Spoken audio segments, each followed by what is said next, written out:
সার্বিক উন্নয়নে কী কী প্রয়োজন আছে সমস্ত কিছুটাই বলবে। সেখানে প্রকাশ্যে গ্রাম সভায় আলোচনা হবে। এটা কিভাবে হলো? দিচ্ছে না, কাজ বন্ধ নেই। আমি আইএসএফ শান্তিপুর অঞ্চল মাঝেরাই গ্রাম পঞ্চায়েত। শান্তিপুর গ্রাম পঞ্চায়েতের গ্রাম সভা ছিল।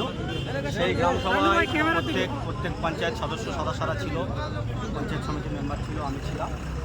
এমন তো অবস্থা এখানে প্রচুর সাধারণ মানুষও ছিল, যাদের দীর্ঘদিনের দীর্ঘ সমস্যা, কারোর বৃদ্ধ ভাতা পাচ্ছে না, কেউ কোনো মহিলা লক্ষ্মী ভাণ্ডার পাচ্ছে না, কেউ এই সমস্যা, কারোর এলাকার রাস্তা দরকার, কারোর এলাকার ড্রেন দরকার, কারোর এলাকার টিউবওয়েল দরকার, এই সমস্ত সমস্যা গ্রাম সবাই এসেছিল, আমরাও ছিলাম।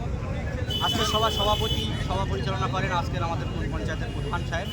তিনি তাঁর প্রধান বক্তৃতার আগে উনি একজন পঞ্চায়েত সদস্যার হাজব্যান্ডের উপরে দায়িত্ব দিয়ে তিনি একবার স্টেজ থেকে নিচে নামছে, একবার উপরে উঠছে। তারপর পঞ্চায়েতের আমাদের সেক্রেটারি সাহেব তিনি বক্তব্য রাখলেন, আর একজন সরকারি আধিকারিক তিনি বক্তব্য রাখলেন। আমরা যারা ছিলাম আমাদের কাউকে বক্তব্য রাখতে দেয়নি।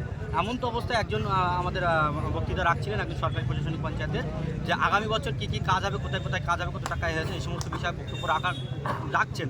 এমন তো অবস্থায় প্রধান সাহেব এবং সেক্রেটারি সাহেব নিচে এসে তারা আজকের গ্রাম সভায় উপস্থিত ছিলেন সাধারণ মানুষ, তাদেরকে মিষ্টি দেওয়া, প্যাক দেওয়া শুরু করে দিয়েছে। বক্তৃতা রাখছে, কেউ খাবারের দিকে সবাই ব্যস্ত হয়ে গেছে। এমন তো অবস্থায় আমি প্রধান সাহেবকে ডাকলাম, প্রধান সাহেব নিচে থেকে উপরে আসলো। আমি সাহেব কী হচ্ছে, একটা মিটিং চলছে এখানে, আমরা এখনও আছি, এখানে আগামী বছরের কাজের বাজেটে বলা হচ্ছে কোথায় কী হবে, গ্রামের মানুষ শুনবে, যদি তার সমস্যা থাকে সে আবার এখানে রিপেন্ট করবে। তা এই ভেগে না হয়তো এমন অবস্থায় উনি আমাদের উপরে মুড লাগে, তোদের বলতে হ্যান ত্যান নানান কথাবার্তা বলতে উনি আমাদেরকে অ্যাবাউট করে, মনে হয় তোদের বলতে দেবো কেন হ্যান ত্যান তোরা, এবং নানান বিভিন্ন কথা বলে। এমন তো সবাই গ্রামের মানুষ ওখানে গ্রামের সবাই ছিলেন এবং আমার পঞ্চায়েত সদস্যরা সবাই মিলে এসে আমরা পঞ্চায়েতে এসেছিলাম। পঞ্চায়েতে এসে আমরা কথা বললাম যে আগামীতে ফের একটা নতুন করে গ্রাম সভা ডাকতে হবে। সেই গ্রাম সভায় এই শানপুকুর অঞ্চলের সাধারণ মানুষ সবাই থাকবে, এলাকার প্রতিনিধিরা থাকবে, পঞ্চায়েত সদস্যরা থাকবে। গ্রামের মানুষের যন্ত্রণা খিদে এলাকার এমন তো অবস্থায় প্রধান ও দলবল নিয়ে এসে আমাদের পঞ্চায়েতের সামনে দাঁড়িয়েছিল, আমাদের উপরে ধাওয়া হয়, আমাদের মারতে আসে, আছে তোরা এখানে আসবি কেন, তোরা এখন পল্লাটা নানান বিশ্রী ভাষা আমাদের উপরে ঠেট দেয়, এবং তোরা প্রধানে আসবি কেন, এই কালচারে আমাদের এখানে। আমাদের দাবি ফের নতুন করে একটা গ্রাম সভা ডাকতে হবে, সেখানে সাধারণ মানুষ আসবে, মানুষের কথা বলবে, শুনতে হবে, এবং ভিডিও থেকে আধিকারিকরা উপস্থিত থাকতে হবে। পঞ্চায়েতে তালা মেরে বিক্ষোভ দেখানোর অভিযোগ আমরা 1.5 বছর হয়ে গিয়েছে এই পঞ্চায়েতে আমাদের বিরোধী পক্ষের 12 জন পঞ্চায়েত সদস্য আছে, তাদেরকে কোনো রকম ভেবে 1 টাকার কাজ দেওয়া হচ্ছে না।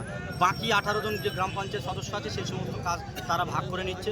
বা আজকে যে গ্রাম সভার যে একটা পঞ্চায়েত সদস্যর কতটা গুরুত্ব, সেই বুথ থেকে যারা এসে তারা তাদের কথা বলবে, সেই সমস্ত কথা না বলতে দেওয়ায় সেই নিয়েই আজকে পঞ্চায়েতে আশাবাদ আমরা সাধারণ মানুষ উপস্থিত ছিল, পঞ্চায়েত সদস্যরা ছিল। গ্রাম সভা আগামী বছর 2025 এবং 26-এ অর্থবর্ষে কী কাজ হবে এবং বিগত 23-24-এ কী কাজ হয়েছে এই সমস্ত সার্বিক বিষয়ে আলোচনা ছিল। আবাস যোজনা অনেকেই করেছে, উনি বক্তৃতা রাখলে আবাস যোজনা যারা পায়নি ফের পাবে বলে উনি নেবে, কিন্তু কীভাবে পাবে তাদেরকে কোথায় আসতে হবে, কোন জায়গায় গিয়ে ফের নতুন করে নাম নথিভুক্ত করতে হবে, এই সমস্ত সিস্টেমেটিক্যালি কোনো বিষয়ে আলোচনা করেন। আমার নাম রায়নুর হক, দক্ষিণ 24 পরগনার একমাত্র জেলা পরিষদের সদস্য, পঞ্চায়েত সব মেম্বাররা পঞ্চায়েত। চাওয়া পাওয়ার কথা আমরা যখন আমাদের সাধারণ মানুষ আমরা সাধারণ মানুষের দিতে পারছি না, আমরা যখন সাধারণ মানুষের চাওয়া পাওয়া নিয়ে পঞ্চায়েতে আসছি, প্রধান সাহেবকে যখন বলছি কাজ দেওয়ার কথা, যে আমরা বিরোধী পক্ষ 12টা পঞ্চায়েত রয়েছে, আমাদের কাজ দেওয়া হোক, প্রধান সাহেব প্রকাশ্য হুমকি দিচ্ছে আর বলছে আমরা বিরোধী পক্ষকে কোনো কাজ দেওয়াও না, তোমাদের যদি কিছু করার থাকে করে নিও। আরও সে বড় বড় কথা। কিন্তু আজকে একটা গ্রাম সভা হয়েছে, এই জন্যই কি পঞ্চায়েতে আজকে হ্যাঁ সাধারণ মানুষের এত মানে তার বই প্রকাশ, 1.5 বছরের যন্ত্রণা সাধারণ মানুষ আর সহ্য করতে পারছে না। সাধারণ মানুষ মানে 12 জন পঞ্চায়েতকে ভোট জিতেছে, সেই পঞ্চায়েতগুলো কোনো কাজ পাচ্ছে না, কোনো কাজ। হ্যাঁ, আমরা বিরোধী বলে আমাদের টোটাল কাজ দিচ্ছে না। আমরা কাজ যখন চাচ্ছি প্রকাশ আমাদের হুমকি দিচ্ছে, বলে তোমাদের যদি কিছু করার থাকে তোমরা করে নাও, কাজ তোমাদেরকে দেওয়া হবে। আমার নাম মুশিবুর রহমান।